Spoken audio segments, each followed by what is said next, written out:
ಎಲ್ಲರಿಗೂ ನಮಸ್ಕಾರ. Learn with Chetan YouTube ಚಾನಲ್ಗೆ ನಿಮ್ಮೆಲ್ಲರಿಗೂ ಆಧಾರದ ಸುಸ್ವಾಗತ.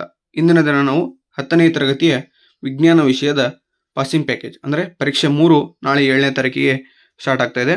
ಸೊ ಒಂದೇ ದಿನದಲ್ಲಿ ಅತ್ಯಂತ ಸುಲಭವಾಗಿ ನೀವು ಪಾಸ್ ಆಗ್ತಕ್ಕಂತಹ ಒಂದು ಸಂಭವನೀಯತೆಯ ಪ್ರಶ್ನೆಗಳನ್ನು ನಾವು ಇಂದಿನ ವಿಡಿಯೋದಲ್ಲಿ ತೆಗೆದುಕೊಂಡು ಬಂದಿದ್ದೇವೆ. ಈ ಒಂದು ವಿಡಿಯೋದಲ್ಲಿ ನಾವು ಕೇವಲ ಭೌತಶಾಸ್ತ್ರ ವಿಭಾಗದ ಪಾಸಿಂಗ್ ಪ್ಯಾಕೇಜನ್ನು ಮಾತ್ರ ನೋಡೋಣ. ಸೊ ಇನ್ನೂ 2 ವಿಡಿಯೋಗಳಲ್ಲಿ ರಸಾಯನಶಾಸ್ತ್ರ ಮತ್ತು ಜೀವಶಾಸ್ತ್ರ ವಿಭಾಗದ ಪ್ರಶ್ನೋತ್ತರಗಳನ್ನು ನಿಮ್ಮ ಮುಂದೆ ತರಲಿಕ್ಕೆ ಪ್ರಯತ್ನವನ್ನು ಮಾಡ್ತೀವಿ. ಸೊ ಈ ಒಂದು ವಿಡಿಯೋದಿಂದ ಸುಮಾರು ನಿಮಗೆ 25 ಅಂಕಗಳು ಅಂದರೆ ಸನಿಗೆ 20ರಿಂದ 25 ಅಂಕಗಳು ಬರುವ ಸಂಭವನೀಯತೆ ಹೆಚ್ಚಿರ್ತದೆ. ಸೊ ದಯವಿಟ್ಟು ಈ ಒಂದು ಪ್ರಶ್ನೆಗಳನ್ನು ಪ್ರಾಕ್ಟೀಸ್ ಮಾಡಿ ಅಂತ ಹೇಳ್ತಾ, ಇನ್ನು ಯಾರು ನಮ್ಮ ಚಾನಲನ್ನು ಸಬ್ಸ್ಕ್ರೈಬ್ ಮಾಡ್ಕೊಂಡಿಲ್ಲೋ ದಯವಿಟ್ಟು ಸಬ್ಸ್ಕ್ರೈಬ್ ಮಾಡ್ಕೊಳ್ಳಿ ಅಂತ ಹೇಳ್ತಾ ಬನ್ನಿ ವಿಡಿಯೋವನ್ನು ಸ್ಟಾರ್ಟ್ ಮಾಡೋಣ. ಮೊದಲಿಗೆ ಭೌತಶಾಸ್ತ್ರ ವಿಭಾಗದಿಂದ ಬೆಳಕು, ಪ್ರತಿಫಲನ ಮತ್ತು ವಕ್ರೀಭವನ ಚಾಪ್ಟರ್ನಿಂದ ಬರ್ತಕ್ಕಂಥ ಪ್ರಶ್ನೆಗಳನ್ನು ನೋಡ್ತಾ ಹೋಗೋಣ. ಈ ಪ್ರಶ್ನೆಗಳು ಸಾಕಷ್ಟು ಬಾರಿ ವಾರ್ಷಿಕ ಪರೀಕ್ಷೆಯಲ್ಲಿ ಮತ್ತು ಸರಣಿ ಪರೀಕ್ಷೆಗಳಲ್ಲಿ ಬಂದಂತಹ ಪ್ರಶ್ನೆಗಳೇ ಆಗಿರ್ತವೆ. ಹಾಗಾಗಿ ದಯವಿಟ್ಟು ಈ ಒಂದು ಪ್ರಶ್ನೆಗಳನ್ನು ಮಿಸ್ ಮಾಡಬೇಡಿ ಅಂತ ಹೇಳ್ತಾ, ಮೊದಲನೇ ಪ್ರಶ್ನೆ, ಪಿನ ಮಸೂರದ 2F1 ಸ್ಥಾನದಲ್ಲಿ ಒಂದು ವಸ್ತುವನ್ನು ಇಟ್ಟಾಗ ಉಂಟಾಗುವ ಪ್ರತಿಬಿಂಬವನ್ನು ತೋರಿಸುವ ರೇಖಾಚಿತ್ರವನ್ನು ಬರೆಯಿರಿ ಮತ್ತು ಪ್ರತಿಬಿಂಬದ ಸ್ಥಾನ ಮತ್ತು ಸ್ವಭಾವಗಳನ್ನು ತಿಳಿಸಿರಿ ಅಂತ ಇದೆ. ಸೊ ರೇಖಾಚಿತ್ರ ಈ ರೀತಿಯಾಗಿರ್ತದೆ. 2F1ನಲ್ಲಿ ಇಟ್ಟರೆ 2F2ನಲ್ಲಿ ಪ್ರತಿಬಿಂಬ ಮೂಡ್ತದೆ. ಪ್ರತಿಬಿಂಬದ ಸ್ಥಾನ 2F2ನಲ್ಲಿ ಇರ್ತದೆ. ಪ್ರತಿಬಿಂಬದ ಸ್ವಭಾವ ತಲೆ ಕೆಳಗಾದ ಮತ್ತು ಸತ್ಯ ಪ್ರತಿಬಿಂಬ ಇರ್ತದೆ. ಗಾತ್ರ ಸಮನಾದ ಗಾತ್ರವನ್ನು ಏರ್ಪಡ್ತದೆ ಅಂತ ಹೇಳ್ಬೋದು ನಾವು. ಎರಡನೇ ಪ್ರಶ್ನೆ, 12 ಸೆಂಟಿಮೀಟರ್ ಸಂಗಮ ದೂರವಿರುವ ನಿಮ್ನ ದರ್ಪಣದ ಎದುರು ಒಂದು ವಸ್ತುವನ್ನು ಪ್ರಧಾನ ಅಕ್ಷದ ಮೇಲೆ ಇರಿಸಿದೆ. ವಸ್ತುವು ದರ್ಪಣದಿಂದ 15 ಸೆಂಟಿಮೀಟರ್ ದೂರದಲ್ಲಿ ಇದ್ದರೆ ಉಂಟಾದ ಪ್ರತಿಬಿಂಬದ ದೂರವನ್ನು ಲೆಕ್ಕಾಚಾರ ಮಾಡಿ ದರ್ಪಣದಿಂದ ಉಂಟಾದ ವರ್ಧನೆಯನ್ನು ಕಂಡುಹಿಡಿಯುವ ಮೂಲಕ ಪ್ರತಿಬಿಂಬದ ಸ್ವಭಾವವನ್ನು ನಿರ್ಧರಿಸಿ ಅಂತ ಕೇಳಿದಾನೆ. ಸೊ ಸಂಗಮ ದೂರ F = 12 ಸೆಂಟಿಮೀಟರ್ ಇದೆ. ವಸ್ತುವಿನ ದೂರ U = -18 ಸೆಂಟಿಮೀಟರ್. ಪ್ರತಿಬಿಂಬ ದೂರ V ಅನ್ನು ಕಂಡುಹಿಡಿಯಬೇಕು. ಫಾರ್ಮುಲಾ ಗೊತ್ತಿದೆ ನಮಗೆ, 1/F = 1/V + 1/U. ಓಕೆ, ಅಥವಾ ನಾವು ಏನಂತ ಬರೀಬೇಕು, V ಕಂಡುಹಿಡಿಯಬೇಕಾಗಿರೋದ್ರಿಂದ 1/V = 1/F - 1/U ಅಂತ ತಗೊಳ್ತೀವಿ. ಸೊ ಅವುಗಳ ವ್ಯಾಲ್ಯೂಗಳನ್ನು ಸಬ್ಸ್ಟಿಟ್ಯೂಟ್ ಮಾಡಿದಾಗ ನಮಗೆ V = -36 ಸೆಂಟಿಮೀಟರ್ ಸಿಗ್ತದೆ. ಸೊ ಈ -36 ಸೆಂಟಿಮೀಟರ್ನ -V ಅಂತ ತೆಗೆದುಕೊಂಡು ವರ್ಧನೆ ಫಾರ್ಮುಲಾದಲ್ಲಿ ಹಾಕಬೇಕಾಗ್ತದೆ ನಾವು. M = -V/U. ಸೊ -36 ಆಗ್ತದೆ /-18 ಆಗ್ತದೆ. -18 ಗೆಟ್ ಕ್ಯಾನ್ಸಲ್ ಆಗಿ 18 1 18 2 ಅಂದರೆ 18 1 18 2. ಸೊ M = -2 ಆಗ್ತದೆ. ಇನ್ನು ನೆಕ್ಸ್ಟ್ ಪ್ರತಿಬಿಂಬದ ಸ್ವಭಾವವನ್ನು ನೋಡೋದಾದ್ರೆ ಸತ್ಯ, ತಲೆ ಕೆಳಗಾದ ಮತ್ತು ವಸ್ತುವಿಗಿಂತ ದೊಡ್ಡದಾದ ಪ್ರತಿಬಿಂಬವನ್ನು ನಾವು ಪಡಿತೀವಿ ಅಂತ ಹೇಳ್ಬೋದು. ಇನ್ನು ಮೂರನೇ ಪ್ರಶ್ನೆ ನೋಡಿ, ಬೆಳಕಿನ ವಕ್ರೀಭವನ ಎಂದರೇನು? ಬೆಳಕಿನ ವಕ್ರೀಭವನದ 2 ನಿಯಮಗಳನ್ನು ನಿರೂಪಿಸಿ. ವಕ್ರೀಭವನ ಸೂಚ್ಯಂಕ ಎಂದರೇನು? ವಜ್ರದ ವಕ್ರೀಭವನ ಸೂಚ್ಯಂಕ 2.42 ಇದೆ. ಈ ಹೇಳಿಕೆ ಅರ್ಥವೇನು ಅಂತ ಕೇಳ್ತಾನೆ. ಸೊ ಇದು ಸಾಕಷ್ಟು ಬಾರಿ ಬಂದಂಥ ಪ್ರಶ್ನೆಗಳು, ಎಲ್ಲವುಗಳನ್ನು ಒಂದೇ ಬಾರಿಗೆ ಕೇಳಿದ್ದಾನೆ. ಸೊ ಬೆಳಕಿನ ವಕ್ರೀಭವನ, ಬೆಳಕು ಒಂದು ಮಾಧ್ಯಮದಿಂದ ಇನ್ನೊಂದು ಮಾಧ್ಯಮಕ್ಕೆ ಚಲಿಸಿದಾಗ ತನ್ನ ದಿಕ್ಕನ್ನು ಬದಲಿಸುತ್ತದೆ. ಈ ವಿದ್ಯಮಾನವನ್ನು ಬೆಳಕಿನ ವಕ್ರೀಭವನ ಎನ್ನುವರು. ಇನ್ನು ವಕ್ರೀಭವನದ ನಿಯಮವನ್ನು ನೋಡ್ತಾ ಹೋಗೋಣ. ಪತನ ಕಿರಣ, ವಕ್ರೀಮ ಕಿರಣ ಮತ್ತು 2 ಮಾಧ್ಯಮಗಳ ಸಂಪರ್ಕ ಮೇಲ್ಮೈಗೆ ಪತನ ಬಿಂದುವಿನಲ್ಲಿ ಎಳೆದ ಲಂಬ ಎಲ್ಲವೂ ಒಂದೇ ಸಮತಲದಲ್ಲಿರ್ತವೆ. ಇನ್ನು ಎರಡನೇ ನಿಯಮ, ಕೊಟ್ಟಿರುವ ಬೆಳಕಿನ ನಿರ್ದಿಷ್ಟ ಬಣ್ಣ ಮತ್ತು ನೀಡಿರುವ ಜೋಡಿ ಮಾಧ್ಯಮಗಳಿಗೆ ಪತನ ಕೋನದ ಸೈನು ಮತ್ತು ವಕ್ರೀಮ ಕೋನದ ಸೈನುಗಳ ಅನುಪಾತ ಸ್ಥಿರವಾಗಿರುತ್ತದೆ ಅಂತ ಬರೀಬೇಕಾಗ್ತದೆ. ಇನ್ನು ವಕ್ರೀಭವನ ಸೂಚ್ಯಂಕ ಎಂದರೆ ಅಂತ ಕೇಳ್ತಾರೆ. ವಕ್ರೀಭವನ ಸೂಚ್ಯಂಕವು ಗಾಳಿಯಲ್ಲಿನ ಬೆಳಕಿನ ವೇಗ ಮತ್ತು ಮತ್ತೊಂದು ಮಾಧ್ಯಮದಲ್ಲಿನ ಬೆಳಕಿನ ವೇಗಗಳ ಅನುಪಾತವಾಗಿದೆ ಅಂತ ಬರೆದ್ರೆ ಸಾಕು. ಇನ್ನು ವಜ್ರದ ವಕ್ರೀಭವನ ಸೂಚ್ಯಂಕ 2.42 ಇದೆ. ಈ ಹೇಳಿಕೆ ಅರ್ಥ ಕೇಳ್ತಾನೆ. ಗಾಳಿಯಲ್ಲಿನ ಬೆಳಕಿನ ವೇಗವು ವಜ್ರದಲ್ಲಿನ ಬೆಳಕಿನ ವೇಗಕ್ಕಿಂತ 2.42 ಪಟ್ಟು ಹೆಚ್ಚಾಗಿರುತ್ತದೆ ಅಂತ ಬರೀಬೇಕಾಗ್ತದೆ. ಇನ್ನು ನಾಲ್ಕನೇ ಪ್ರಶ್ನೆ, ನಿಮ್ನ ದರ್ಪಣದ ಯಾವುದಾದ್ರೂ 4 ಉಪಯೋಗಗಳನ್ನು ಮತ್ತು ಪಿನ ದರ್ಪಣದ ಉಪಯೋಗಗಳನ್ನು ಬರೆಯಿರಿ ಅಂತಿದೆ. ಸೊ ನಿಮ್ನ ದರ್ಪಣದ ಉಪಯೋಗಗಳು ಟಾರ್ಚ್ಗಳು ಮತ್ತು ತಪಾಸಣಾ ದೀಪಗಳಲ್ಲಿ ಬಳಸುತ್ತಾರೆ. ವಾಹನಗಳ ಮುಂಭಾಗದ ದೀಪಗಳಲ್ಲಿ ಬಳಸುತ್ತಾರೆ. ಕ್ಷೌರ ಕನ್ನಡಿಯಾಗಿ ಬಳಸುತ್ತಾರೆ. ದಂತ ಚಿಕಿತ್ಸೆಯಲ್ಲಿ ಹಲ್ಲುಗಳ ದೊಡ್ಡ ಪ್ರತಿಬಿಂಬ ಪಡೆಯಲು ದಂತವೈದ್ಯರು ಬಳಸುತ್ತಾರೆ. ಇನ್ನು ಪಿನ ದರ್ಪಣದ ಉಪಯೋಗಗಳನ್ನು ನೋಡ್ತಾ ಹೋಗೋಣ. ವಾಹನಗಳಲ್ಲಿ ಹಿನ್ನೋಟದ ಕನ್ನಡಿಯಾಗಿ ಬಳಸುತ್ತಾರೆ, ಕಾರಣ ಇವುಗಳ ದೃಷ್ಟಿ ಕ್ಷೇತ್ರವು ಅಧಿಕವಾಗಿರುತ್ತದೆ. ರಸ್ತೆ ತಿರುವುಗಳಲ್ಲಿ ಕನ್ನಡಿಯಾಗಿ ಬಳಸುತ್ತಾರೆ, ಕಾರಣ ದೊಡ್ಡದಾದ ಪೂರ್ಣ ಪ್ರತಿಬಿಂಬ ಉಂಟಾಗುತ್ತದೆ. ಇದರಿಂದ ಅಪಘಾತಗಳನ್ನು ತಪ್ಪಿಸಲಾಗುತ್ತದೆ. ಇನ್ನು ಐದನೇ ಪ್ರಶ್ನೆ, ನಿಮ್ನ ದರ್ಪಣದ ಮೂಲಕ ಉಂಟಾಗುವ ಪ್ರತಿಬಿಂಬದ ನಕ್ಷೆಯನ್ನು ನೀಡಲಾಗಿದೆ. ಇದನ್ನು ಗಮನಿಸಿ ಈ ಕೆಳಗಿನವುಗಳನ್ನು ತಿಳಿಸಿ ಅಂತ ಕೇಳಿದಾನೆ. ವಸ್ತು ಹಾಗೂ ಪ್ರತಿಬಿಂಬದ ಸ್ಥಾನ, ಇನ್ನು ಪ್ರತಿಬಿಂಬದ ಸ್ವಭಾವ ಇದೆ. ಸೊ ಇಲ್ಲಿ ಸಿ ವಸ್ತುವನ್ನು ಇಟ್ಟಾಗ ಸಿನಲ್ಲಿ ಪ್ರತಿಬಿಂಬ ಮೂಡ್ತದೆ. ತಲೆ ಇಟ್ಟುಕೊಳ್ರಿ. ವಸ್ತು ಮತ್ತು ಪ್ರತಿಬಿಂಬ ಸ್ಥಾನ ಎರಡೂ ಒಂದೇ ಆಗಿರ್ತದೆ. 2F ಅಂತ, ಕ್ಷಮೆ ಇರಲಿ, 2F ಅಲ್ಲದ ಸಿ ಅದು. ಪ್ರತಿಬಿಂಬದ ಸ್ವಭಾವ ನೈಜ, ಸತ್ಯ ಮತ್ತು ತಲೆ ಕೆಳಗಾಗಿರ್ತದೆ ಅನ್ನೋದು ನಿಮಗೆ ಗೊತ್ತಿರಬೇಕಾಗ್ತದೆ. ಇನ್ನು ಮಾನವನ ಕಣ್ಣು ಮತ್ತು ವರ್ಣಮಯ ಜಗತ್ತು ಎಂಬ ಪಾಠದಿಂದ ಸೊ ಇಲ್ಲಿ ಬೆಳಕು ಮತ್ತು ಪ್ರತಿಫಲನ ಒಂದು ಪಟದಲ್ಲಿ ಪ್ರತಿಫಲನದ ನಿಯಮಗಳನ್ನು ಕೇಳ್ತಾನೆ. ಪತನ ಕೋನದ 2 ನಿಯಮಗಳಿದ್ದಾವೆ, ಪ್ರತಿಫಲನದ 2 ನಿಯಮಗಳಿದ್ದಾವೆ, ಅವನ್ನೆರಡನ್ನ ನೋಡ್ಕೊಳ್ಳಿ. ಓಕೆನಾ. ನೆಕ್ಸ್ಟು ಮಾನವನ ಕಣ್ಣು ಮತ್ತು ವರ್ಣಮಯ ಜಗತ್ತು ಎಂಬ ಪಾಠದಿಂದ ನೋಡ್ತಾ ಹೋಗೋಣ. ಬೆಳಕಿನ ವರ್ಣ ವಿಭಜನೆ ಎಂದರೇನು? ಪಟ್ಟಕದಲ್ಲಿ ಬೆಳಕಿನ ವಿಭಜನೆ ಹೊಂದಿದ ನಂತರ ಕನಿಷ್ಠ ಭಾಗವು ಬೆಳಕಿನ ಬಣ್ಣ ಮತ್ತು ಗರಿಷ್ಠ ಭಾಗವು ಬೆಳಕಿನ ಬಣ್ಣ ತಿಳಿಸಿ ಅಂತ ಕೇಳ್ತಾನ. ಪಟ್ಟಕದ ಮೂಲಕ ಹಾಯುವ ಬಿಳಿಯ ಬೆಳಕು 7 ಬಣ್ಣಗಳಾಗಿ ವಿಭಜನೆ ಹೊಂದುವುದನ್ನು ಬೆಳಕಿನ ವಿಭಜನೆ ವರ್ಣ ವಿಭಜನೆ ಎಂದು ಕರೆಯುತ್ತೇವೆ. ಕನಿಷ್ಠ ಭಾಗವು ಬಣ್ಣ ಕೆಂಪು ಆಗಿರ್ತದೆ, ಗರಿಷ್ಠ ಭಾಗವು ಬಣ್ಣ ನೇರಳೆ ಬಣ್ಣ ಆಗಿರ್ತದೆ. ಭೂಮಿಯ ವಾಯುಮಂಡಲದಲ್ಲಿ ಬೆಳಕಿನ ವಕ್ರೀಭವನದಿಂದ ಕಂಡುಬರುವ ಯಾವುದಾದ್ರೂ 4 ವಿದ್ಯಮಾನಗಳನ್ನು ತಿಳಿಸಿ ಅಂತ ಕೇಳ್ತಾನೆ. ಸಾಕಷ್ಟು ಬಾರಿ ಬಂದಂಥ ಪ್ರಶ್ನೆ ಇದು. ಸೂರ್ಯನ ವಾಸ್ತವ ಸೂರ್ಯೋದಯಕ್ಕಿಂತ 2 ನಿಮಿಷ ಮುಂಚಿತವಾಗಿ ಗೋಚರಿಸುವುದು, ಹಾಗೆ ಸೂರ್ಯನ ವಾಸ್ತವ ಸೂರ್ಯಾಸ್ತದ 2 ನಿಮಿಷದ ನಂತರ ಗೋಚರಿಸುವುದು ಅಂತ ಬರೀಬೇಕಾಗ್ತದೆ. ಇನ್ನು ನಕ್ಷತ್ರಗಳ ತೋರಿಕೆಯ ಸ್ಥಾನವು ಅದರ ನೈಜ ಸ್ಥಾನಕ್ಕಿಂತ ಸ್ವಲ್ಪ ಬೇರೆಯಾಗಿರುವುದು, ನಕ್ಷತ್ರಗಳ ಮಿನುಗುವಿಕೆ ಹಾಗೂ ಕಾಮನ ಬಿಲ್ಲು ಉಂಟಾಗುವಿಕೆ, ಇವನ್ನೆಲ್ಲನೂ ಕೂಡ ಬರೀಬೇಕಾಗ್ತದೆ. ಇನ್ನು ನೆಕ್ಸ್ಟ್ 3ನೇ ಪ್ರಶ್ನೆ, ಬಿಳಿಯ ಬೆಳಕಿನಲ್ಲಿ 7 ಬಣ್ಣಗಳಿವೆ ಎಂಬುದನ್ನು ನಿರ್ಧರಿಸಲು ನ್ಯೂಟನ್ ಮಾಡಿದ ಪ್ರಯೋಗವನ್ನು ವಿವರಿಸಿ ಅಂತ ಕೇಳಿದಾನೆ. ಈ ಒಂದು ಪ್ರಶ್ನೆಯನ್ನು 2025ರ ಮೊದಲನೇ ಪರೀಕ್ಷೆಯಲ್ಲಿ ಕೇಳ್ತಾನೆ. ಹಾಗಾಗಿ ಅತ್ಯಂತ ಪ್ರಮುಖವಾಗಿರ್ತಕ್ಕಂಥ ಪ್ರಶ್ನೆ. ನ್ಯೂಟನ್ನರ ಪ್ರಯೋಗವನ್ನು ನೋಡ್ತಾ ಹೋಗೋಣ. ಗಾಜಿನ ಪಟ್ಟಕದ ಮೂಲಕ ಬಿಳಿಯ ಬೆಳಕನ್ನು ಹಾಯಿಸಿ 7 ಬಣ್ಣಗಳ ರೋಹಿತವನ್ನು ಪಡೆದರು. ಮತ್ತೊಂದು ಸಮರೂಪಿ ಪಟ್ಟಕವನ್ನು ಬಳಸಿ ಈ ಬಣ್ಣಗಳನ್ನು ಪ್ರತ್ಯೇಕಿಸಲು ಪ್ರಯತ್ನಿಸಿದರು, ಆದರೆ ಹೆಚ್ಚಿನ ಬಣ್ಣಗಳು ದೊರೆಯಲಿಲ್ಲ. ಮೊದಲಿನ ಪಟ್ಟಕದ ವಿರುದ್ಧ ದಿಕ್ಕಿಗೆ ಸಮರೂಪಿ ಪಟ್ಟಕವನ್ನು ತಲೆಕೆಳಗಾಗಿ ಇರಿಸಿದರು. ಬೆಳಕಿನ ರೋಹಿತವು ತಲೆಕೆಳಗಾದ ಪಟ್ಟಕದ ಮೂಲಕ ಹಾದು ಪುನರ್ ಸಂಯೋಜನೆಗೊಂಡು ಬಿಳಿಯ ಬೆಳಕನ್ನು ನೀಡಿತು. ಈ ವೀಕ್ಷಣೆಯು ಸೂರ್ಯನ ಬೆಳಕು 7 ಬಣ್ಣಗಳಿಂದಾಗಿದೆ ಎಂದು ತೀರ್ಮಾನಿಸಲು ಸಹಾಯವಾಗಿತ್ತು ಅಂತ ಬರೆದ್ರೆ 2 ಅಂಕಗಳು ಸಂಪೂರ್ಣವಾಗಿ ನಿಮಗೆ ಸಿಗ್ತದೆ. ಇನ್ನು 4ನೇ ಪ್ರಶ್ನೆ ನೋಡಿ. ಸೂರ್ಯೋದಯದ ಕಾಲದಲ್ಲಿ ಸೂರ್ಯನು ಕೆಂಪಾಗಿ ಆದರೆ ಮಧ್ಯಾಹ್ನದಲ್ಲಿ ಬೆಳ್ಳಗೆ ಕಾಣಲು ಕಾರಣಗಳನ್ನು ತಿಳಿಸಿ ಅಂತ ಹೇಳ್ತಾನೆ. ಸೂರ್ಯೋದಯದ ಸಂದರ್ಭದಲ್ಲಿ ಬೆಳಕು ವಾತಾವರಣದಲ್ಲಿ ಹೆಚ್ಚು ದೂರ ಕ್ರಮಿಸುತ್ತದೆ. ಕಡಿಮೆ ತರಂಗ ದೂರವುಳ್ಳ ಬಣ್ಣಗಳು ಚದುರಿ ಹೋಗಿ ಹೆಚ್ಚು ತರಂಗ ದೂರವುಳ್ಳ ಕೆಂಪು ಬೆಳಕು ನಮ್ಮ ಕಣ್ಣಿಗೆ ತಲುಪುತ್ತವೆ. ಆದ್ದರಿಂದ ಸೂರ್ಯನು ಕೆಂಪಾಗಿ ಕಾಣುತ್ತಾನೆ. ಆದರೆ ಮಧ್ಯಾಹ್ನದ ಸಂದರ್ಭದಲ್ಲಿ ಬೆಳಕು ವಾತಾವರಣದಲ್ಲಿ ಕಡಿಮೆ ದೂರ ಕ್ರಮಿಸುವುದರಿಂದ ಸ್ವಲ್ಪವೇ ನೀಲಿ ಮತ್ತು ನೇರಳೆ ಬಣ್ಣಗಳು ಚದುರಿ ಹೋಗುತ್ತವೆ. ಹಾಗಾಗಿ ಸೂರ್ಯನು ಬೆಳ್ಳಗೆ ಕಾಣುತ್ತಾನೆ ಅಂತ ಬರೀಬೇಕಾಗ್ತದೆ. 5ನೇ ಪ್ರಶ್ನೆ ನೋಡಿ, ಇಂಪಾರ್ಟೆಂಟ್ ಪ್ರಶ್ನೆ ಆಗಿರ್ತದೆ. ನಿಸರ್ಗದಲ್ಲಿ ಕಾಮನಬಿಲ್ಲು ಹೇಗೆ ಉಂಟಾಗುತ್ತದೆ ಎಂಬುದನ್ನು ವಿವರಿಸಿ ಅಂತ ಕೇಳ್ತಾನೆ. ಮಳೆಯಾಗುವಾಗ ವಾತಾವರಣದಲ್ಲಿನ ನೀರಿನ ಹನಿಗಳು ಪಟ್ಟಗಳಂತೆ ವರ್ತಿಸುತ್ತವೆ. ಸೂರ್ಯನ ಕಿರಣಗಳು ಈ ಹನಿಗಳ ಮೂಲಕ ಹಾದು ಹೋದಾಗ ವಕ್ರೀಭವನ, ಆಂತರಿಕ ಪ್ರತಿಫಲನ ಉಂಟಾಗಿ 7 ಬಣ್ಣಗಳಾಗಿ ವರ್ಣ ವಿಭಜನೆಗೊಂಡು ಬೆಳಕಿನ ಕಿರಣವು ಕಾಮನಬಿಲ್ಲನ್ನು ಉಂಟು ಮಾಡುತ್ತದೆ ಅಂತ ಬರೀಬೇಕಾಗ್ತದೆ. ಇನ್ನು 6ನೇ ಪ್ರಶ್ನೆ, ದೂರದ ಮತ್ತು ಹತ್ತಿರದ ವಸ್ತುಗಳನ್ನು ನೋಡಲು ಕಣ್ಣಿನ ಮಸೂರವು ಹೇಗೆ ಹೊಂದಾಣಿಕೆ ಮಾಡಿಕೊಳ್ಳುತ್ತದೆ ಅಥವಾ ಕಣ್ಣಿನ ಹೊಂದಾಣಿಕೆ ಸಾಮರ್ಥ್ಯ ಎಂದರೇನು ಅಂತ ಕೇಳ್ತಾನೆ. ಸೊ ಸಿಲಿಯರಿ ಸ್ನಾಯುಗಳು ಹಿಗ್ಗಿದಾಗ ಮಸೂರದ ವಕ್ರತೆ ಹೆಚ್ಚಾಗುತ್ತದೆ. ಇದರಿಂದ ಮಸೂರದ ಸಂಗಮ ದೂರವು ಹೆಚ್ಚಾಗುತ್ತದೆ ಹಾಗೂ ದೂರದ ವಸ್ತುಗಳು ಸ್ಪಷ್ಟವಾಗಿ ಗೋಚರಿಸುತ್ತವೆ. ಸಿಲಿಯರಿ ಸ್ನಾಯುಗಳು ಕುಗ್ಗಿದಾಗ ಮಸೂರದ ವಕ್ರತೆ ಕಡಿಮೆಯಾಗುತ್ತದೆ. ಇದರಿಂದ ಮಸೂರದ ಸಂಗಮ ದೂರವು ಕಡಿಮೆಯಾಗುತ್ತದೆ ಹಾಗೂ ಸಮೀಪದ ವಸ್ತುಗಳು ಸ್ಪಷ್ಟವಾಗಿ ಗೋಚರಿಸುತ್ತವೆ ಅಂತ ಬರೀಬೇಕಾಗ್ತದೆ. ಇನ್ನು 7ನೇ ಪ್ರಶ್ನೆ, ಪ್ರೆಸ್ಬಯೋಪಿಯಾ ಎಂದರೇನು? ಈ ದೋಷಕ್ಕೆ ಕಾರಣಗಳನ್ನು ತಿಳಿಸಿ. ಈ ದೋಷವನ್ನು ದೇಶ ಅಂತ ಇದೆ, ಕ್ಷಮೆ ಇರಲಿ. ಈ ದೋಷವನ್ನು ಹೇಗೆ ಸರಿಪಡಿಸಲಾಗುತ್ತದೆ? ವಯಸ್ಸಾದಂತೆ ಕಣ್ಣಿನ ಹೊಂದಾಣಿಕೆ ಸಾಮರ್ಥ್ಯ ಕಡಿಮೆಯಾಗುವುದರಿಂದ ಉಂಟಾಗುವ ಸಮಸ್ಯೆಯನ್ನು ಪ್ರೆಸ್ಬಯೋಪಿಯಾ ಎನ್ನುವರು. ಕಣ್ಣಿನ ಮಸೂರವು ತನ್ನ ಸ್ಥಿತಿಸ್ಥಾಪಕ ಗುಣವನ್ನು ಕಳೆದುಕೊಳ್ಳುತ್ತದೆ. ಕ್ರಮೇಣ ಸಿಲಿಯರಿ ಸ್ನಾಯುಗಳು ದುರ್ಬಲಗೊಳ್ಳುವುದರಿಂದ ಈ ದೋಷ ಉಂಟಾಗುತ್ತದೆ. ಈ ಒಂದು ದೋಷಕ್ಕೆ ದ್ವಿಸಂಗಮ ಮಸೂರ ಅಥವಾ ದ್ವಿಸಂಗಮ ದೂರವನ್ನು ಇರುವ ಕನ್ನಡಕಗಳನ್ನು ಬಳಸಿ ಈ ದೋಷವನ್ನು ನಾವು ಸರಿಪಡಿಸಬಹುದು. 8ನೇ ಪ್ರಶ್ನೆ, ವೆರಿ ವೆರಿ ಇಂಪಾರ್ಟೆಂಟ್. ನಕ್ಷತ್ರಗಳು ಮಿನುಗುವುದೇಕೆ, ಗ್ರಹಗಳು ಮಿನುಗುವುದಿಲ್ಲ ಎಂದು ವಿವರಿಸಿ ಅಂತ ಕೇಳ್ತಾನೆ.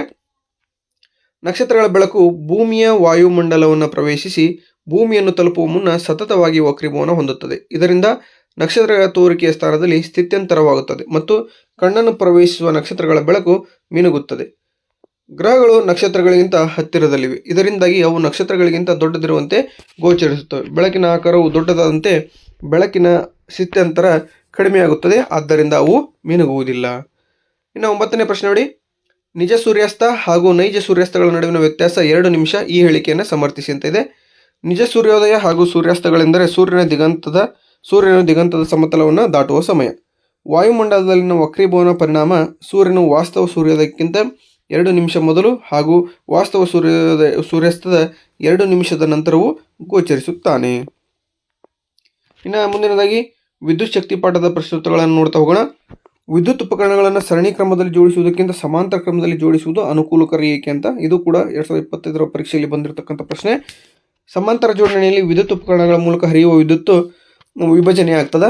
ಸಮಾಂತರ ಜೋಡಣೆಯಲ್ಲಿ ವಿದ್ಯುತ್ ರೋಧ ಕಡಿಮೆ ಇರ್ತದೆ. ಈ ಜೋಡಣೆಯಲ್ಲಿ ಒಂದು ಉಪಕರಣ ಹಾಳಾದರೆ ಉಳಿದವುಗಳು ಕಾರ್ಯವನ್ನು ನಿರ್ವಹಿಸುತ್ತವೆ ಅಂತ ಬರೆದ್ರೆ ಸರಿಯಾದ 2 ಅಂಕಗಳು ನಿಮಗೆ ದೊರೀತವೆ. ಓಕೆನಾ. ಇನ್ನು ಒಂದು ಲೆಕ್ಕವನ್ನು ಕೊಟ್ಟಿದ್ದಾನೆ. 400 ವ್ಯಾಟ್ ಸಾಮರ್ಥ್ಯದ ರೆಫ್ರಿಜರೇಟರ್ ದಿನಕ್ಕೆ 8 ಗಂಟೆಗಳ ಕಾಲ ಬಳಕೆಯಾಗುತ್ತದೆ. 750 ವ್ಯಾಟ್ ಸಾಮರ್ಥ್ಯದ ಇಸ್ತ್ರಿ ಪೆಟ್ಟಿಗೆ ದಿನಕ್ಕೆ 2 ಗಂಟೆ ಕಾಲ ಬಳಕೆಯಾಗುತ್ತದೆ. ಈ ಉಪಕರಣಗಳನ್ನು 30 ದಿನಗಳ ಕಾಲ ಬಳಸಿದಾಗ 1 ಕಿಲೋವ್ಯಾಟ್ ಅವರ್ಗೆ 3 ರು ಅಂತೆ ತಗಲುವ ವೆಚ್ಚವನ್ನು ಲೆಕ್ಕಾಚಾರ ಮಾಡಿ ಅಂತ ಕೇಳ್ತಾನೆ. 30 ದಿನಗಳಿಗೆ ರೆಫ್ರಿಜರೇಟರ್ ಬಳಸಿದ ಒಟ್ಟು ಶಕ್ತಿ ಎಷ್ಟಪ್ಪ ಅಂದರೆ 400 ವ್ಯಾಟ್ ಇಂಟು 8 ಗಂಟೆ ಇಂಟು 30 ದಿನ ಆದರೆ 96,000 ವ್ಯಾಟ್ ಆಗ್ತದೆ. ಇದನ್ನು ನಾವು 96,000ವನ್ನು 96 ಕಿಲೋ ವ್ಯಾಟ್ ಅವರ್ ಅಂತ ಬರಿಬಹುದು. ಇನ್ನು 30 ದಿನಗಳಿಗೆ ಇಸ್ತ್ರಿ ಪೆಟ್ಟಿಗೆ ಬಳಸಿದ ಒಟ್ಟು ಶಕ್ತಿ 750 ವ್ಯಾಟು ಇಂಟು 2 ಗಂಟೆ 30 ದಿನ ಅಂದರೆ 45,000 ವ್ಯಾಟ್ ಅವರ್ ಆಗ್ತದೆ. ಇದನ್ನು 45 ಕಿಲೋ ವ್ಯಾಟ್ ಅವರ್ ಅಂತ ಬರೆದ್ರೆ ನಡೀತದೆ. ರೆಫ್ರಿಜರೇಟರ್ ಮತ್ತು ಇಸ್ತ್ರಿ ಪೆಟ್ಟಿಗೆ ಬಳಸಿಕೊಂಡ ಒಟ್ಟು ಶಕ್ತಿ ಎಷ್ಟಪ್ಪ ಅಂದರೆ 96 kilowatt plus 45 kilowatt hour equals to 141 kilowatt hour. 1 kilowatt ಅವರ್ಗೆ 3 ರೂಪಾಯಿ ಅಂತೆ. 141 ಕಿಲೋ ವ್ಯಾಟ್ ಅವರ್ಗೆ ಒಟ್ಟು 423 ರೂಪಾಯಿಗಳು ಆಗ್ತದೆ. ವೆರಿ ಇಂಪಾರ್ಟೆಂಟ್ ಪ್ರಶ್ನೆ. ನೆಕ್ಸ್ಟ್ ವಾರ್ಷಿಕ ಪರೀಕ್ಷೆಯಲ್ಲಿ ಸಾಕಷ್ಟು ಬಾರಿ ಬಂದಂಥ ಪ್ರಶ್ನೆ ಇದಾಗಿರ್ತದೆ. ಓಮ್ನ ನಿಯಮವನ್ನು ನಿರೂಪಿಸಿ. ವಿದ್ಯುತ್ ಮಂಡಲದಲ್ಲಿ ಅಮೀಟರ್ ಮತ್ತು ವೋಲ್ಟ್ ಮೀಟರ್ಗಳನ್ನು ಹೇಗೆ ಸಂಪರ್ಕಿಸುತ್ತಾರೆ? ಉಪಕರಣಗಳ ಉಪಯೋಗವೇನು ಅಂತ ಈ ಎರಡೂ ಪ್ರಶ್ನೆಗಳು ಕೂಡ ಆನ್ಯುವಲ್ ಎಕ್ಸಾಮ್ನಲ್ಲಿ ಸಾಕಷ್ಟು ಬಾರಿ ಬಂದಿದ್ದಾವೆ. ಸ್ಥಿರವಾದ ತಾಪಮಾನದಲ್ಲಿ ವಾಹಕತಂತಿಯ ತುದಿಗಳ ನಡುವಿನ ವಿಭವಾಂತರವು ಅದರ ಮೂಲಕ ಹರಿಯುವ ವಿದ್ಯುತ್ ಪ್ರವಾಹಕ್ಕೆ ನೇರ ಅನುಪಾತದಲ್ಲಿರ್ತದೆ ಅಂತ ಬರಿಬೇಕಾಗ್ತದೆ ಓಮ್ನ ನಿಯಮವನ್ನು. ಅಮೀಟರ್ನ ವಿದ್ಯುತ್ ಮಂಡಲದಲ್ಲಿ ಯಾವಾಗಲೂ ಸರಣಿ ಕ್ರಮದಲ್ಲಿ ಅಳವಡಿಸಿರುತ್ತಾರೆ. ವೋಲ್ಟ್ ಮೀಟರನ್ನು ವಿದ್ಯುತ್ ಮಂಡಲದಲ್ಲಿ ಯಾವಾಗಲೂ ಸಮಾಂತರ ಕ್ರಮದಲ್ಲಿ ಅಳವಡಿಸಿರುತ್ತಾರೆ. ಅಮೀಟರನ್ನು ಮಂಡಲದಲ್ಲಿ ವಿದ್ಯುತ್ ಪ್ರವಾಹವನ್ನು ಅಳೆಯಲು ಉಪಯೋಗಿಸಿದರೆ ವೋಲ್ಟ್ ಮೀಟರ್ನು ವಿದ್ಯುತ್ ಮಂಡಲದಲ್ಲಿ ವಿಭವಾಂತರವನ್ನು ಅಳೆಯಲು ಬಳಸುತ್ತಾರೆ ಅಂತ ಬರೆದ್ರೆ 2 ಅಂಕಗಳು ಸಂಪೂರ್ಣವಾಗಿ ನಿಮಗೆ ಸಿಗ್ತದೆ. 4ನೇ ಪ್ರಶ್ನೆ ನೋಡಿ. ವಿದ್ಯುತ್ ಮಂಡಲದಲ್ಲಿ ವಿದ್ಯುತ್ ಉಪಕರಣಗಳನ್ನು ಸರಣಿ ಕ್ರಮದಲ್ಲಿ ಜೋಡಿಸುವ ಬದಲು ಸಮಾಂತರವಾಗಿ ಜೋಡಿಸುವುದರಿಂದ ಆಗುವ ಪ್ರಯೋಜನಗಳು ಏನು ಅಂತ ಕೇಳ್ತಾನೆ. ಅದೇ ರೀತಿ ಇನ್ನೊಂದು ರೀತಿ ಪ್ರಶ್ನೆಯನ್ನು ಕೇಳ್ತಾನೆ. ಹೇಗೆ ಅಂದರೆ ಗೃಹ ಬಳಕೆ ವಿದ್ಯುತ್ ಮಂಡಲದಲ್ಲಿ ವಿದ್ಯುತ್ ಉಪಕರಣಗಳನ್ನು ಸರಣಿ ಕ್ರಮದಲ್ಲಿ ಜೋಡಿಸುವ ಬದಲು ಸಮಾಂತರವಾಗಿ ಜೋಡಿಸುವುದು ಸೂಕ್ತ ಏಕೆ ಅಂತ. ಸಮಾಂತರ ಆಗಲೇ ನೋಡಿದ್ವಿ ಈ ಆನ್ಸರನ್ನು, ಆದರೂ ಇನ್ನೊಮ್ಮೆ ನೋಡ್ತಾ ಹೋಗೋಣ. ಸಮಾಂತರ ಜೋಡಣೆಯಲ್ಲಿ ವಿದ್ಯುತ್ ಉಪಕರಣಗಳ ಮೂಲಕ ಹರಿಯುವ ವಿದ್ಯುತ್ ವಿಭಜನೆಯಾಗುತ್ತದೆ. ಸಮಾಂತರ ಜೋಡಣೆಯಲ್ಲಿ ವಿದ್ಯುತ್ ರೋಧ ಕಡಿಮೆ ಇರ್ತದೆ. ಹಾಗೆ ಈ ಜೋಡಣೆಯಲ್ಲಿ ಒಂದು ಉಪಕರಣ ಹಾಳಾದರೆ ಉಳಿದವುಗಳು ಕೂಡ ಏನಾಗ್ತವೆ, ಹಾಳಾಗೋದಿಲ್ಲ, ಕಾರ್ಯವನ್ನು ನಿರ್ವಹಿಸುತ್ತಾ ಇರುತ್ತವೆ. 5ನೇ ಪ್ರಶ್ನೆ. ಅದರಲ್ಲೇ ಈ ಪ್ರಶ್ನೆ ನೋಡಿ. ಜೌಲ್ನ ಉಷ್ಣೋತ್ಪಾದನಾ ನಿಯಮವನ್ನು ನಿರೂಪಿಸಿ. ಈ ನಿಯಮವನ್ನು ಆಧರಿಸಿ ಕಾರ್ಯನಿರ್ವಹಿಸುವ 2 ಸಾಧನಗಳನ್ನು ಹೆಸರಿಸಿ ಅಂತ ಕೇಳ್ತಾನೆ. ಬಿ ಪ್ರಶ್ನೆ. ವಿದ್ಯುತ್ ಉಷ್ಣೋತ್ಪಾದನಾ ಸಾಧನಗಳಲ್ಲಿ ನೈಕ್ರೋಮ್ನಂಥ ಮಿಶ್ರಲೋಹಗಳನ್ನು ಉಪಯೋಗಿಸುತ್ತಾರೆ ಏಕೆ? ಹಾಗೆ ಸಿ. ವಿದ್ಯುತ್ ತಂತು ದೀಪದ ಕಾರ್ಯವಿಧಾನವನ್ನು ವಿವರಿಸಿ ಅಂತ ಕೇಳ್ತಾನೆ. ಜೌಲ್ನ ಉಷ್ಣೋತ್ಪಾದನಾ ನಿಯಮವನ್ನು ಮೊದಲಿಗೆ ನೋಡೋಣ. ಕೊಟ್ಟಿರುವ ರೋಧದಲ್ಲಿ ಪ್ರವಹಿಸುತ್ತಿರುವ ವಿದ್ಯುತ್ ಪ್ರವಾಹದ ವರ್ಗಕ್ಕೆ ನೇರ ಅನುಪಾತದಲ್ಲಿರ್ತದೆ. ಕೊಟ್ಟಿರುವ ವಿದ್ಯುತ್ ಪ್ರವಾಹದ ರೋಧಕ್ಕೆ ನೇರ ಅನುಪಾತದಲ್ಲಿರ್ತದೆ. ಹಾಗೆ ರೋಧಕಗಳ ಮೂಲಕ ಹರಿಯುವ ವಿದ್ಯುತ್ ಪ್ರವಾಹದ ಕಾಲಕ್ಕೆ ನೇರ ಅನುಪಾತದಲ್ಲಿರ್ತದೆ. ಇದರ ಫಾರ್ಮುಲಾ ಏನಪ್ಪ ಅಂದರೆ H=I² RT ಆಗಿರ್ತದೆ. ಇನ್ನು ವಿದ್ಯುತ್ ಉಷ್ಣೋತ್ಪಾದನಾ ಸಾಧನಗಳಲ್ಲಿ ನೈಕ್ರೋಮ್ನಂತಹ ಮಿಶ್ರಲೋಹಗಳನ್ನು ಉಪಯೋಗಿಸುತ್ತಾರೆ ಏಕೆಂದರೆ ನೈಕ್ರೋಮ್ನಲ್ಲಿ ಅಧಿಕ ರೋಧವನ್ನು ಹೊಂದಿರ್ತದೆ. ಓಕೆ, ನೈಕ್ರೋಮ್ ಅಂತಹ ಮಿಶ್ರಲೋಹಗಳು ಅಧಿಕ ರೋಧವನ್ನು ಹೊಂದಿರ್ತವೆ. ರೋಧ ಹೆಚ್ಚಾದಂತೆ ಹೆಚ್ಚು ಉಷ್ಣ ಉತ್ಪತ್ತಿ ಆಗ್ತದೆ. ಹಾಗಾಗಿ ವಿದ್ಯುತ್ ಉಷ್ಣೋತ್ಪಾದನಾ ಸಾಧನಗಳಲ್ಲಿ ನೈಕ್ರೋಮನ್ನು ಬಳಸುತ್ತಾರೆ. ಇನ್ನು ಮುಂದಿನ ಪ್ರಶ್ನೆ. ವಿದ್ಯುತ್ ತಂತು ದೀಪದ ಕಾರ್ಯವಿಧಾನವನ್ನು ಬರೆಯಿರಿ ಅಂತ ಕೇಳ್ತಾನೆ. ವಿದ್ಯುತ್ ಬಲ್ಬ್ನಲ್ಲಿ ಬಳಸುವ ಟಂಗ್ಸ್ಟನ್ ಅತ್ಯಧಿಕ ರೋಧವನ್ನು ಹೊಂದಿರುತ್ತದೆ. ಇದರಿಂದ ಉಷ್ಣ ಏನಾಗ್ತದೆ, ತಂತಿಯಲ್ಲಿ ಹೆಚ್ಚಿನ ಪ್ರಮಾಣದಲ್ಲಿ ಬಿಡುಗಡೆ ಆಗೋದ್ರಿಂದ ಅಷ್ಟೇ ಅಲ್ಲದೆ ಬೆಳಕು ಕೂಡ ಹೆಚ್ಚಿನ ಪ್ರಮಾಣದಲ್ಲಿ ಉತ್ಸರ್ಜನೆ ಆಗ್ತದೆ. ಇನ್ನು 6ನೇ ಪ್ರಶ್ನೆ ನೋಡಿ. ರೋಧಕಗಳಾದ R1, R2, R3ಗಳು ಬೆಲೆಗಳು ಕ್ರಮವಾಗಿ 10 ಓಮ್, 20 ಓಮ್ ಮತ್ತು 60 ಓಮ್ಗಳಾಗಿದ್ದು ಅವುಗಳನ್ನು 24 ವೋಲ್ಟೇಜ್ ವಿಭವಾಂತರವಿರುವ ಒಂದು ಬ್ಯಾಟರಿಗೆ ಸಮಾಂತರವಾಗಿ ಜೋಡಿಸಿದಾಗ ವಿದ್ಯುತ್ ಮಂಡಲದಲ್ಲಿ ಅವುಗಳ ಲೆಕ್ಕಾಚಾರವನ್ನು ಮಾಡಿ ಅಂತ ಕೇಳ್ತಾರೆ. ಪ್ರತಿಯೊಂದು ರೋಧಕದ ಮೂಲಕ ಪ್ರವಹಿಸುತ್ತಿರುವ ವಿದ್ಯುತ್ ಪ್ರವಾಹ, ಮಂಡಲದಲ್ಲಿರುವ ಒಟ್ಟು ವಿದ್ಯುತ್ ಪ್ರವಾಹ ಹಾಗೆ ಮಂಡಲದ ಒಟ್ಟು ರೋಧವನ್ನು ಕಂಡುಹಿಡಿರಿ ಅಂತ ಕೇಳ್ತಾನೆ. ಸೊ I1 ಅನ್ನು ಕಂಡುಹಿಡಿದಾಗ ನಮಗೆ 2.4 ಆಂಪಿಯರ್ ಬರ್ತದೆ. I2 1.2 ಆಂಪಿಯರ್ ಸಿಗ್ತದೆ. ಹಾಗೆ I3 0.4 ಆಂಪಿಯರ್ ಸಿಗ್ತದೆ. ಇದು ಒಂದನೇ ಲೆಕ್ಕ. ಆದರೆ ಎರಡನೇದೇನಪ್ಪ ಅಂದರೆ ಮಂಡಲದಲ್ಲಿನ ಒಟ್ಟು ವಿದ್ಯುತ್ ಪ್ರವಾಹ ಕೇಳ್ತಾನೆ. I=I1 + I2 + I3 ಈ ಮೂರನ್ನು ಕಲೆ ಹಾಕಿದಾಗ ಕೂಡಿಸಿದಾಗ ನಮಗೆ 4 ಆಂಪಿಯರ್ ಸಿಗ್ತದೆ. ಈಗ ಮಂಡಲದ ಒಟ್ಟು ರೋಧವನ್ನು ಕಂಡುಹಿಡಿಯಬೇಕಾಗ್ತದೆ. I=V/I ಅಂದರೆ 24/4 ಅಂದರೆ 6 ಓಮ್ ಸಿಗ್ತದೆ ನಮ್ಗೆ ಆನ್ಸರ್. ಇನ್ನು ನೆಕ್ಸ್ಟ್ ನೋಡಿ. ವಿದ್ಯುತ್ ಪ್ರವಾಹದ ಕಾಂತೀಯ ಪರಿಣಾಮಗಳು. ವಿದ್ಯುತ್ ಮಂಡಲದಲ್ಲಿ ಓವರ್ಲೋಡ್ ಮತ್ತು ರುಸ್ಸೋ ಮಂಡಲ ಹೇಗೆ ಉಂಟಾಗುತ್ತದೆ ವಿವರಿಸಿ. ಈ ಸಂದರ್ಭದಲ್ಲಿ ಫ್ಯೂಸ್ನ ಕಾರ್ಯವೇನು ಅಂತ ಕೇಳ್ತಾನೆ. ಓವರ್ಲೋಡ್ ಉಂಟಾಗುವ ಸಂದರ್ಭಗಳು ಈ ಒಂದು ಪ್ರಶ್ನೆಯು ಕೂಡ ವಾರ್ಷಿಕ ಪರೀಕ್ಷೆಯಲ್ಲಿ ಬಂದಂಥದ್ದು. ಸಜೀವ ತಂತಿ ಮತ್ತು ತಟಸ್ಥ ತಂತಿಗಳು ಸಂಪರ್ಕಕ್ಕೆ ಬಂದಾಗ, ಒಂದೇ ಸಾಕೆಟ್ಗೆ ಹಲವಾರು ಉಪಕರಣಗಳನ್ನು ಜೋಡಿಸಿದಾಗ ಹಾಗೂ ನಿಗದಿತಕ್ಕಿಂತ ಹೆಚ್ಚಿನ ವಿಭವಾಂತರ ಉಂಟಾದಾಗ ಓವರ್ಲೋಡ್ ಉಂಟಾಗುತ್ತದೆ ಅಂತ ಬರೀಬೇಕಾಗ್ತದೆ. ಇನ್ನು ರುಸೋ ಮಂಡಲ ಉಂಟಾಗುವ ಸಂದರ್ಭವನ್ನು ನೋಡ್ತಾ ಹೋಗೋಣ. ಸಜೀವ ಮತ್ತು ತಟಸ್ಥ ತಂತಿಗಳು ಸಂಪರ್ಕಕ್ಕೆ ಬಂದಾಗ ಮಂಡಲದಲ್ಲಿ ಹಠಾತ್ತಾಗಿ ವಿದ್ಯುತ್ ಪ್ರವಾಹ ಹೆಚ್ಚಾಗುತ್ತದೆ. ಇದನ್ನು ರುಸೋ ಮಂಡಲ ಎಂದು ಕರೆಯುತ್ತೇವೆ. ಫ್ಯೂಸ್ನ ಕಾರ್ಯವನ್ನು ಕೇಳ್ತಾನೆ. ಮಂಡಲದಲ್ಲಿ ಹೆಚ್ಚಿನ ಪ್ರಮಾಣದ ವಿದ್ಯುತ್ ಪ್ರವಾಹದಿಂದ ಉಂಟಾಗುವ ತಾಪವು ಫ್ಯೂಸ್ನ ತಂತಿಯನ್ನು ಕರಗಿಸುತ್ತದೆ. ಇದರಿಂದಾಗಿ ಮಂಡಲದಲ್ಲಿನ ಸಂಪರ್ಕ ಕಡಿತಗೊಂಡು ವಿದ್ಯುತ್ ಪ್ರವಾಹ ನಿಂತು ಹೋಗುತ್ತದೆ. ಆದ್ದರಿಂದ ಬಳಕೆದಾರರಿಗೆ ಮತ್ತು ವಿದ್ಯುತ್ ಉಪಕರಣಗಳಿಗೆ ವಿದ್ಯುತ್ ಏರಿಳಿತದಿಂದಾಗಿ ತೊಂದರೆಯಾಗುವುದಿಲ್ಲ. ಇನ್ನು ವೆರಿ ಇಂಪಾರ್ಟೆಂಟ್ ಪ್ರಶ್ನೆ, ಕಾಂತೀಯ ಬಲರೇಖೆಗಳ ಗುಣಗಳನ್ನು ತಿಳಿಸಿ ಅಂತ ಕೇಳ್ತಾನೆ. ಕಾಂತೀಯ ಬಲರೇಖೆಗಳು ಉತ್ತರ ಧ್ರುವದಿಂದ ಉತ್ಸರ್ಜಿತವಾಗಿ ದಕ್ಷಿಣ ಧ್ರುವದಲ್ಲಿ ವಿಲೀನಗೊಳ್ಳುತ್ತವೆ. ಕಾಂತೀಯ ಬಲರೇಖೆಗಳ ಸಾಂದ್ರತೆಯು ಧ್ರುವಗಳಲ್ಲಿ ಅಧಿಕವಾಗಿರುತ್ತದೆ. ಹಾಗೆಯೇ ಕಾಂತೀಯ ಬಲರೇಖೆಗಳು ಒಂದನ್ನೊಂದು ಛೇದಿಸುವುದಿಲ್ಲ. ಕಾಂತೀಯ ಬಲರೇಖೆಗಳು ಆವೃತ ಜಾಲಗಳಾಗಿವೆ ಅಂತ ಬರೀಬೇಕಾಗ್ತದೆ. ಈ 4 ಅಂಶಗಳನ್ನು ಬರೆದ್ರೆ ನಿಮ್ಗೆ 2 ಅಂಕಗಳು ಸಂಪೂರ್ಣವಾಗಿ ದೊರೆಯುತ್ತವೆ. ಇನ್ನು 3ನೇ ಪ್ರಶ್ನೆ ನೋಡಿ. ದಂಡಕಾಂತದ ಸುತ್ತಲಿನ ಕಾಂತೀಯ ಬಲರೇಖೆಗಳನ್ನು ದಿಕ್ಸೂಚಿಯನ್ನು ಉಪಯೋಗಿಸಿ ನೀವು ಹೇಗೆ ಗುರುತಿಸುವಿರಿ ವಿವರಿಸಿ. ಕಾಂತೀಯ ಬಲರೇಖೆಗಳನ್ನು ಗುರುತಿಸುವ ವಿಧಾನ. ಡ್ರಾಯಿಂಗ್ ಹಾಳೆಯ ಮೇಲೆ ದಂಡಕಾಂತವನ್ನು ಇರಿಸಿ ಅದರ ಸೀಮೆಯನ್ನು ಗುರುತಿಸಿ ನಂತರ ಅದರ ಉತ್ತರ ಧ್ರುವದ ಬಳಿ ದಿಕ್ಸೂಚಿಯನ್ನು ಇರಿಸಿ ದಿಕ್ಸೂಚಿ 2 ತುದಿಗಳನ್ನು ಗುರುತು ಮಾಡಬೇಕು. ನಂತರ ದಿಕ್ಸೂಚಿಯ ಉತ್ತರ ತುದಿಯಲ್ಲಿ ಗುರುತು ಮಾಡಿದ ಬಿಂದುವಿನಲ್ಲಿ ದಿಕ್ಸೂಚಿಯ ದಕ್ಷಿಣ ತುದಿ ಬರುವಂತೆ ಇರಿಸಿ ಪುನಃ ತುದಿಗಳನ್ನು ಗುರುತಿಸಬೇಕು. ಇದೇ ರೀತಿ ಪುನರಾವರ್ತಿಸುತ್ತಾ ಹೋದಂತೆ ದಿಕ್ಸೂಚಿಯ ಉತ್ತರ ತುದಿಯು ದಂಡಕಾಂತದ ದಕ್ಷಿಣ ತುದಿಗೆ ಸೇರುತ್ತದೆ. ಗುರುತು ಮಾಡಿದ ಬಿಂದುಗಳನ್ನು ಸೇರಿಸಿ. ಈ ರೇಖೆಯೇ ಕಾಂತೀಯ ಬಲರೇಖೆ. ಇದನ್ನು ಕಾಂತದ ಇನ್ನೊಂದು ಬದಿ ಅಥವಾ ಭಿನ್ನ ಸ್ಥಾನಗಳಲ್ಲಿಟ್ಟು ಪುನರಾವರ್ತಿಸಿದಾಗ ಬಲರೇಖೆಗಳ ಆವೃತ ಜಾಲ ಉಂಟಾಗುತ್ತದೆ. ಹಾಗೆ ಮುಂದಿನ ಪ್ರಶ್ನೆ ನೋಡಿ. ಭೂ ಸಂಪರ್ಕ ತಂತಿಯ ಕಾರ್ಯಗಳೇನು? ಗೃಹ ಬಳಕೆ ವಿದ್ಯುತ್ ಮಂಡಲದಲ್ಲಿ ಲೋಹದ ಮೇಲ್ಮೈ ಹೊಂದಿರುವ ವಿದ್ಯುತ್ ಉಪಕರಣಗಳನ್ನು ಭೂ ಸಂಪರ್ಕ ತಂತಿಗೆ ಜೋಡಿಸುವುದು ಅಗತ್ಯವಾಗಿದೆ ಏಕೆ? ಭೂ ಸಂಪರ್ಕ ತಂತಿಯ ಕಾರ್ಯವನ್ನು ಕೇಳ್ತಾನೆ. ಇಂಪಾರ್ಟೆಂಟ್. ವಾಹಕದಲ್ಲಿ ಅಧಿಕ ವಿಭವಾಂತರವನ್ನು ಉಂಟಾದಾಗ ಈ ವಿಭವಾಂತರವನ್ನು ಭೂಮಿ ವಿಭವಾಂತರಕ್ಕೆ ಏನು ಮಾಡ್ತದಪ್ಪ ಅಂದರೆ ಸಮನಾಗಿಸುತ್ತದೆ. ಇದರಿಂದಾಗಿ ಬಳಕೆದಾರರಿಗೆ ತೀವ್ರ ಆಘಾತ ಆಗುವುದಿಲ್ಲ ಮತ್ತು ವಿದ್ಯುತ್ ಉಪಕರಣಗಳನ್ನು ರಕ್ಷಿಸುತ್ತದೆ. ಇನ್ನು ಗೃಹ ಬಳಕೆಯ ವಿದ್ಯುತ್ ಮಂಡಲದಲ್ಲಿ ಲೋಹದ ಮೇಲ್ಮೈ ಹೊಂದಿರುವ ವಿದ್ಯುತ್ ಉಪಕರಣಗಳನ್ನು ಭೂ ಸಂಪರ್ಕ ಜೋಡಿಸುವುದು ಅಗತ್ಯವಾಗಿದೆ ಏಕೆ ಅಂತ ಕೇಳ್ತಾನೆ. ಲೋಹದ ಮೇಲ್ಮೈ ಹೊಂದಿರುವ ಉಪಕರಣಕ್ಕೆ ಯಾವುದೇ ರೀತಿಯ ವಿದ್ಯುತ್ ಸೋರಿಕೆ ಉಂಟಾದಲ್ಲಿ ಅದರ ವಿಭವಾಂತರವನ್ನು ಭೂಮಿ ವಿಭವಾಂತರಕ್ಕೆ ಸಮನಾಗಿಸುತ್ತದೆ ಮತ್ತು ವಿದ್ಯುತ್ ಉಪಕರಣಗಳನ್ನು ರಕ್ಷಿಸುತ್ತದೆ. ಇದರಿಂದಾಗಿ ಬಳಕೆದಾರರಿಗೆ ಸಹ ತೀವ್ರ ವಿದ್ಯುತ್ ಆಘಾತ ಉಂಟಾಗೋದಿಲ್ಲ. ಇನ್ನು 5ನೇ ಪ್ರಶ್ನೆ, ಸೊಲೆನಾಯ್ಡ್ ಎಂದರೇನು? ವಿದ್ಯುತ್ ಪ್ರವಾಹದಿಂದ ಸೊಲೆನಾಯ್ಡ್ನಲ್ಲಿ ಉಂಟಾದ ಕಾಂತಕ್ಷೇತ್ರದ ಲಕ್ಷಣಗಳನ್ನು ಪಟ್ಟಿ ಮಾಡಿ. ಸೊಲೆನಾಯ್ಡ್ನಲ್ಲಿ ಕಾಂತಕ್ಷೇತ್ರ ಹೆಚ್ಚು ಮಾಡುವ 2 ವಿಧಾನಗಳು ಯಾವುವು ಅಂತ ಕೇಳ್ತಾನೆ. ಸೊಲೆನಾಯ್ಡ್ ಡೆಫಿನಿಷನ್ ನೋಡ್ತಾ ಹೋಗೋಣ. ಅವಾಹಕ ಹೊದಿಕೆ ಇರುವ ತಾಮ್ರದ ತಂತಿಯ ಅನೇಕ ಸುರುಳಿಗಳನ್ನು ಒತ್ತೊತ್ತಾಗಿ ಸುತ್ತಿರುವ ಸಿಲಿಂಡರ್ ಆಕಾರವನ್ನು ನಾವು ಸೊಲೆನಾಯ್ಡ್ ಎಂದು ಕರೆಯುತ್ತೇವೆ. ಲಕ್ಷಣಗಳನ್ನು ನೋಡ್ತಾ ಹೋಗೋಣ. ವಿದ್ಯುತ್ ಪ್ರವಾಹ ಇರುವ ಸೊಲೆನಾಯ್ಡ್ನ ಸುತ್ತ ಉಂಟಾದ ಕಾಂತಕ್ಷೇತ್ರದ ಮಾದರಿಯು ದಂಡಕಾಂತದ ಸುತ್ತಲಿನ ಕಾಂತಕ್ಷೇತ್ರದ ಮಾದರಿಯನ್ನು ಹೋಲುತ್ತದೆ. ಸೊಲೆನಾಯ್ಡ್ನ ಒಳಭಾಗದಲ್ಲಿ ಕಾಂತೀಯ ಬಲರೇಖೆಗಳು ಪರಸ್ಪರ ಸಮಾಂತರ ರೇಖೆಗಳಾಗಿವೆ. ಸೊಲೆನಾಯ್ಡ್ನ ಒಳಭಾಗದಲ್ಲಿ ಪ್ರತಿ ಬಿಂದುವಿನಲ್ಲಿ ಕಾಂತಕ್ಷೇತ್ರ ಸಮನಾಗಿರುತ್ತದೆ. ಇನ್ನು ಸೊಲೆನಾಯ್ಡ್ನಲ್ಲಿ ಕಾಂತಕ್ಷೇತ್ರ ಹೆಚ್ಚು ಮಾಡುವ 2 ವಿಧಾನಗಳು ಯಾವಪ್ಪ ಅಂದ್ರೆ ವಿದ್ಯುತ್ ಪ್ರವಾಹದ ಪ್ರಮಾಣವನ್ನು ಹೆಚ್ಚಿಸುವುದರಿಂದ ಹಾಗೂ ಸುತ್ತುಗಳ ಸಂಖ್ಯೆಯನ್ನು ಹೆಚ್ಚಿಸುವುದರಿಂದ ಸೊಲೆನಾಯ್ಡ್ನಲ್ಲಿ ಕಾಂತಕ್ಷೇತ್ರವನ್ನು ನಾವು ಹೆಚ್ಚು ಮಾಡಬಹುದು. ಇನ್ನು 6ನೇ ಪ್ರಶ್ನೆ, ವಿದ್ಯುತ್ ಕಾಂತ ಎಂದರೇನು? ವಿದ್ಯುತ್ ಕಾಂತದ ಕಾಂತೀಯ ಬಲವನ್ನು ಹೇಗೆ ಹೆಚ್ಚಿಸಬಹುದು? ದೈನಂದಿನ ಜೀವನದಲ್ಲಿ ಇದರ 2 ಅನ್ವಯಗಳನ್ನು ತಿಳಿಸಿ ಅಂತ ಕೇಳ್ತಾನೆ. ವಿದ್ಯುತ್ ಕಾಂತ ಅಂದರೆ ವಿದ್ಯುತ್ ಪ್ರವಾಹವಿರುವ ಸೊಲೆನಾಯ್ಡ್ ಒಳಭಾಗದಲ್ಲಿ ಅಥವಾ ಸೊಲೆನಾಯ್ಡ್ನ ಒಳಗಡೆ ಇರಿಸಲಾದ ಮೃದು ಕಬ್ಬಿಣವು ಕಾಂತದಂತೆ ವರ್ತಿಸುತ್ತದೆ. ಇದನ್ನು ವಿದ್ಯುತ್ ಕಾಂತ ಎಂದು ಕರೆಯುತ್ತೇವೆ. ಹಾಗಾದರೆ ಈ ಒಂದು ವಿದ್ಯುತ್ ಕಾಂತದ ಕಾಂತೀಯ ಬಲವನ್ನು ಹೆಚ್ಚಿಸುವುದು ಹೇಗಪ್ಪ ಅಂದರೆ ಸೊಲೆನಾಯ್ಡ್ನ ಸುತ್ತುಗಳ ಸಂಖ್ಯೆಯನ್ನು ಅಂದರೆ ಸೊಲೆನಾಯ್ಡ್ನ ಒಳಭಾಗದಲ್ಲಿರತಕ್ಕಂಥ ಸುರುಳಿಯ ಸುತ್ತುಗಳ ಸಂಖ್ಯೆಯನ್ನು ಹೆಚ್ಚಿಸುವುದು ಹಾಗೂ ವಿದ್ಯುತ್ ಪ್ರವಾಹದ ಪ್ರಮಾಣವನ್ನು ಹೆಚ್ಚಿಸುವುದರಿಂದ ಅದರ ಕಾಂತೀಯ ಬಲವನ್ನು ನಾವು ಹೆಚ್ಚಿಸಬಹುದಾಗ್ತದೆ. ಇದನ್ನು ವಿದ್ಯುತ್ ಮೋಟಾರ್ ಆಗಿರ್ಬೋದು, ವಿದ್ಯುತ್ ಜನಕ ಆಗಿರ್ಬೋದು, ವಿದ್ಯುತ್ ಗಂಟೆ ಆಗಿರ್ಬೋದು, ಧ್ವನಿವರ್ಧಕ ಆಗಿರ್ಬೋದು ಅಂತಹ ಸಾಧನಗಳಲ್ಲಿ ನಾವೇನು ಮಾಡ್ತೀವಿ, ಈ ಒಂದು ವಿದ್ಯುತ್ ಕಾಂತವನ್ನು ಬಳಸ್ತಾ ಹೋಗ್ತೀವಿ. ಓಕೆನಾ? ಸೊ ಇದಾಗಿತ್ತು ಇಂದಿನ ವಿಡಿಯೋ.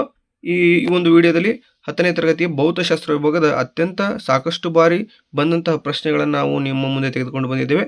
ಈ ಒಂದು ವಿಡಿಯೋ ನಾಳೆ ನಿಮಗೆ ನಡೀತಕ್ಕಂತಹ ಪರೀಕ್ಷೆ 3ರಲ್ಲಿ ನಾಳೆ ವಿಜ್ಞಾನ ಪೇಪರ್ ಇದೆ. ಸೊ ಅದಕ್ಕೆ ಹೆಲ್ಪ್ ಆಗಲಿ ಅಂತ ನಾವು ಮಾಡಿರ್ತೇವೆ. ಸೊ ದಯವಿಟ್ಟು ಈ ವಿಡಿಯೋವನ್ನು ಸಂಪೂರ್ಣವಾಗಿ ನೋಡಿ ಅಂತ ಹೇಳ್ತಾ, ಇಷ್ಟೊತ್ತು ನಮ್ಮ ವಿಡಿಯೋವನ್ನು ನೋಡಿರ್ತಕ್ಕಂಥ ನಿಮ್ಮೆಲ್ಲರಿಗೂ ಕೂಡ ತುಂಬ ಹೃದಯ ಧನ್ಯವಾದಗಳು. ಈ ವಿಡಿಯೋ ನಿಮಗೆ ಇಷ್ಟ ಆಗಿದ್ದರೆ ದಯವಿಟ್ಟು ಲೈಕ್ ಮಾಡಿ, ಶೇರ್ ಮಾಡಿ, ಕಮೆಂಟ್ ಮಾಡಿ, ಹಾಗೆ ಸಬ್ಸ್ಕ್ರೈಬ್ ಮಾಡ್ಕೊಳ್ಳೋದನ್ನು ಮರಿಬೇಡಿ ಅಂತ ಹೇಳ್ತಾ ವಿಡಿಯೋವನ್ನು ಮುಕ್ತಾಯಗೊಳಿಸ್ತಾ ಇದ್ದೇವೆ. Thank you so much.